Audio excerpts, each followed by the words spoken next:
Thank you all very much. I must say that my head is very, very full with all different kinds of ideas and thoughts and swirling around. And what I do want to do, though, even in this very short time, is go back to the objectives of the meeting and reflect on them and what we've accomplished here over this really extraordinary 2 days, and then for those of us who went to the villages, even over this last 4 days. So the first was to engage with a community of people committed to finding technical solutions for the developing world, and clearly the group here is an extraordinary collection of people who are all extremely knowledgeable and committed and engaged with this. So I'm really delighted we've done that. So definitely a check mark. The second one was to become more acquainted with the needs and challenges of supplying energy in the developing world. And I think that there are a couple of themes that have come up that over and over again, and I know that I'll never forget them, but there are some phrases, affordable excellence, or MLM, more for less for more. That I think is really the key message that we need to take back to our technology developers. The second is that there are really two types of needs in the developing world. One is the meeting the needs of the rapidly growing middle class, and in India we heard 45% of the population falls in this category. And if we look at what we need is, rapid growth of clean and efficient power generation. And second, rapid growth of affordable, clean transportation to meet those needs. The second category, which we talked a lot about, but are only clearly a portion, are meeting the needs of the struggling poor. And clearly here the message to us is that we have to think about meeting immediate needs. So what we heard is power, what we heard is water. And so from an energy perspective, what that could contribute is power to provide this water in an easier, more efficient way, so people didn't need to spend so much time and labor to accomplish that. Another one was lighting, clearly is a priority. And I think also power for enabling income-generating opportunities. If you had lights in the evening, perhaps cottage industries. I think we heard an example of people making saris at night and then selling those into the marketplace. So I think that using this as enabling income-generating opportunities is very important. And then from a technical point of view, I think that very low-cost energy storage. And I was really taken with this idea about basically using water, basically pumped hydro as a storage system, where you'd have a big tank, you'd pump water up that could be used for your water needs, but at nighttime to generate power, if you had some kind of micro turbine, you basically let that water flow back into the well. I thought that was a very cool idea. So thank you for whoever had that. So those are some of the kind of things that I learned in that regard. Moving down the list then, we wanted to share what we're doing at GCEP and get feedback, and we very much appreciate that. Another area, the next, is to identify those areas where breakthroughs would have a really big impact. And there are so many that we've heard today, and of course, they're all great ideas, so I just want to highlight a couple, and that's not to say these are the best or the only ideas, but they're the ones that sort of, in the short term, have stuck with me. I think that ultra low-cost PV or wind, and, we often hear, parity, grid parity. Well, why grid parity? Thinking back to the $24 leg, why not power at half the price of coal-based power? And if that's the technology target, we probably need to think very differently about what we're making, because we know that today that just the installation cost and balance of systems are significant components. So we need to think in radically new ways if that were our target. Clearly, affordable, very large-scale energy storage is going to be important in the long run. And in the short run, there could be important markets for that. We heard about synthetic biology and the challenges of terrestrial biomass. And so, if we could have synthetic biology to create high productivity biomass on degraded lands with very, very few inputs. And, the dream I like to imagine is this tree that can basically drop little nuts, which basically are the pellets that you'd put into a gasifier or something. And it would just automatically, even in the right form factor, so that all you need to do is, sweep them up off the ground and put them into whatever energy conversion scheme. And then another extremely important one has to do with coal. Coal is the backbone of the energy system in many economies, including the electricity system in the United States. So advanced coal conversion strategies with very low emissions are very, very important to develop. So those are just a short a list of the many that we heard today. And then finally, I'd just like to say a word about collaborative approaches and highlight next steps, particularly looking to ourselves. What we plan to do is take all of the input from this workshop. We'll be writing a workshop report that will basically look at all of the recommendations and ideas. That will be available on our website.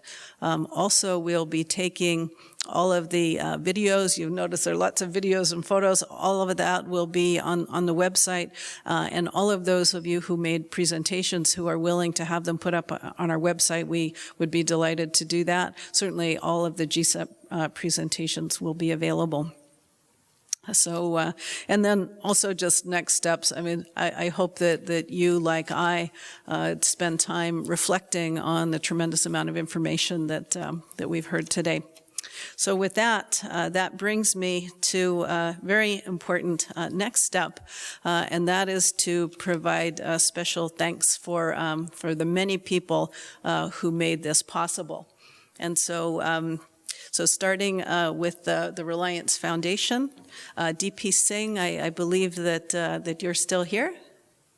Yes, yes. So could you please come up? We have a small gift for you. Yeah.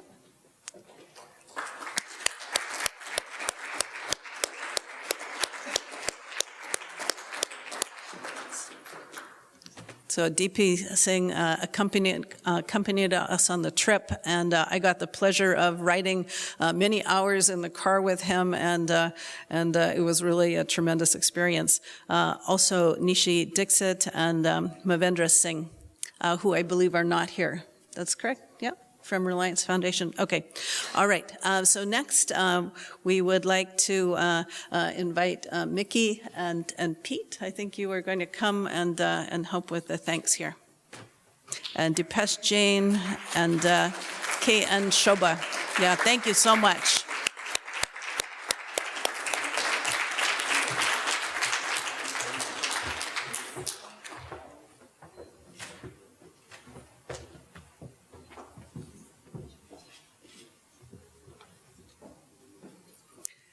Yeah, you cannot imagine how much fun and challenging it is to organize a workshop where we're on a 12-hour time zone difference. And I know there were many nights that people were up either very late or very early having conversations and planning this workshop and reaching out to all of you. So thank you so much for this.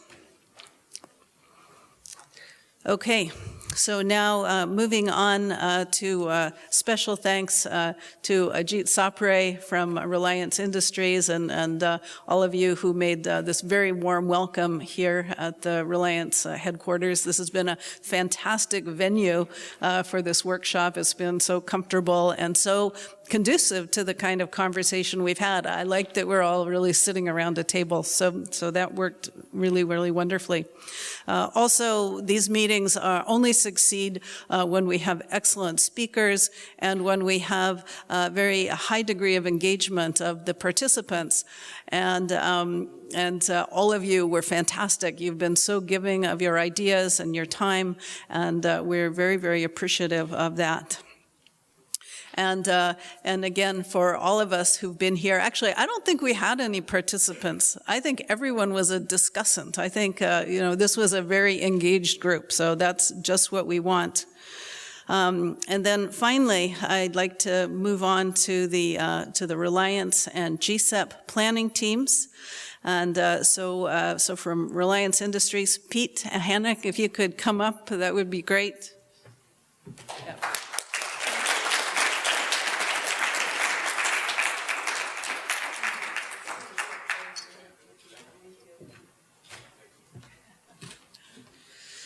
And also, I think there are more of you here. Pankaj Mehta, are you here? Yeah? He's not here. Oh, that's right. Okay. And Shwarup Saragan, again, went on the trip with us. Absolutely fantastic.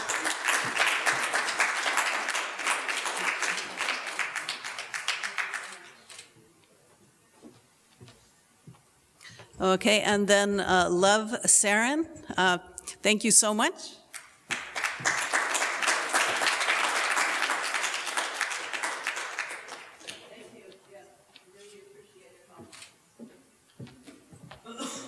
And Jasna Oval, I think, yep, we can come back. Thank you.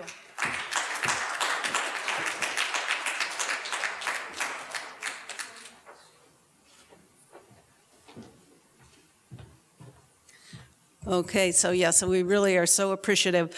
And then to the Stanford GCEP team, I just can't thank you enough. When we have an event like this, there's so much work that goes on behind the scenes, and I have to thank our team. So if you could actually all stand up and come up here, that would be great. We don't have gifts for you. I think maybe I'll treat you to some dessert or something tonight. So,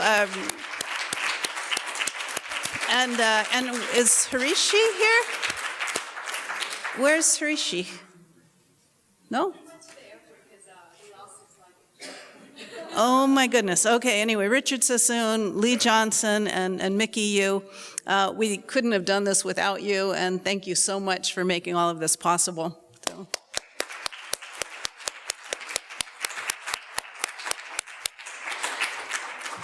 And then finally, a very important special thanks to our GCEP sponsors, and I'm so glad that you could be here to participate in this. ExxonMobil, GE, Schlumberger, and DuPont. Really, all of this is possible because of the extraordinarily generous and far-reaching support that you provide to Stanford University and all of the other universities that are part of this team. So thank you very much. And I'm going to now turn this back over to Ajit Sapre to close the meeting.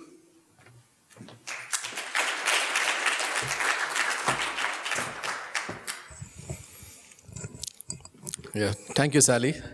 I just have one word for this meeting. That is just wow. I mean, it was just an enriching and amazing experience. As I was sharing this with Peter, this is our first technical meeting ever, at least organized by Reliance Technology Group.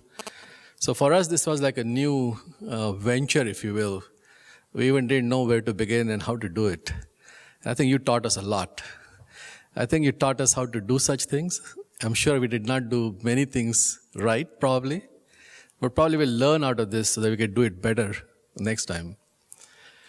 From the content and the objectives, I mean, you covered extremely well in terms of what was the task and did we accomplish it, and what are the ideas that we could perhaps build on. And probably Homi said it best, I think, is for us to reflect on and for GCEP to look back and say, there was an idea that got planted when I think you invited me. And it wasn't clear to me at that day what exactly should I say, so I'd put some thoughts together. And I didn't realize the Gandhian engineering could be such a big hit, because we've been talking about it, at least within the context of my company in India, for, I would say, at least 5 years, ever since Dr. Mashelkar and C.K. Prahlad started discussing.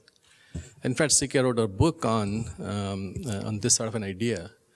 And so I must thank Stanford, because It's really them who decided that there's something in it that they need to pursue and follow. And I guess, that kind of drives to some of the conclusions and comments I heard. There are ideas which are leads-driven, and there are ideas which are needs-driven.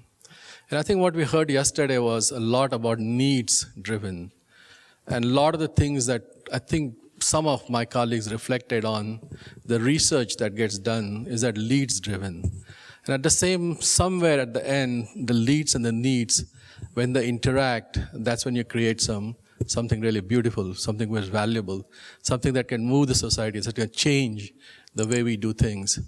So I think the frontiers of science to me are just important, because unless you push the frontiers, you don't know what is beyond. And only when you know what is beyond, then you can think about how is it to apply to what the needs may be. So I think you need to work on the needs and the leads, and I think they're the kinds of forum that perhaps where the needs and the leads can come together and then come and lead to some sort of a future direction. Because one of the things we were thinking about was maybe this will generate conversations, because to me the conversations are more important. It may not lead immediately to conclusive next steps, saying A, B, C, 1, 2, 3. A lot of us are in the project mode think that way, because we're about to finish something. That's where we get the joy.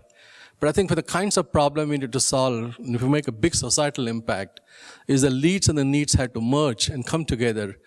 And I think in my mind, maybe a forum like this, on a different topics, at different events, could bring the right kind of people, right kind of ideas. And maybe that can be boiled down to a few things that could be taken up as a research projects. A few things could be taken up as a projects that need to be implemented. A few things that need to be piloted, like he was saying, where we bring the community in. Try out a few things. Since I talked to you about biology, and sort of the century of biology, believe me, it's a century of biology. Nobody talked about this stuff, but that has been in the news for the last 2 weeks. The trees which give light. Have you ever thought of that? Maybe that's what we need. Maybe the synthetic biology that can be done as a really leading edge, cutting edge science. A next generation plant that actually uses the resources like water and sun, but actually gives you light. Wouldn't that be fabulous? Such things are becoming realistic. So why would that be that kind of a technology that could change the world for the rural poor? And I think we need to think through, very differently, what the science is for, what the technology is for, what the project management is for, what the execution is for. And that's why I think probably I did not emphasize this morning. But to me, an inclusive innovation at the end of the day is execution and also creativity. And so we need the science, we need the creativity, and we need the execution. And when you work it together, that's when the magic happens. So my hat's off to Stanford, because I think without you, we will not know even where the frontiers in this area are. And I think knowing those frontiers are just as critical as knowing what the needs are, because if you don't know the gap, and I always believe there needs to be a creative tension between tomorrow's promise and today's reality. Because if you don't have that creative tension, the human ingenuity will not flourish to create something that's going to be very critical for the society at large.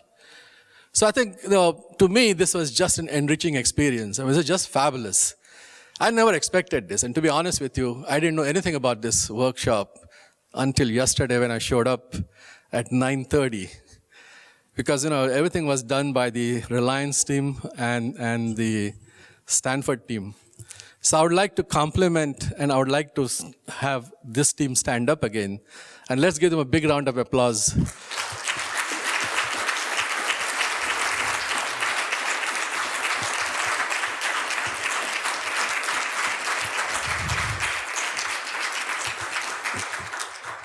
And I would like to recognize everybody who came from Stanford. Please stand up.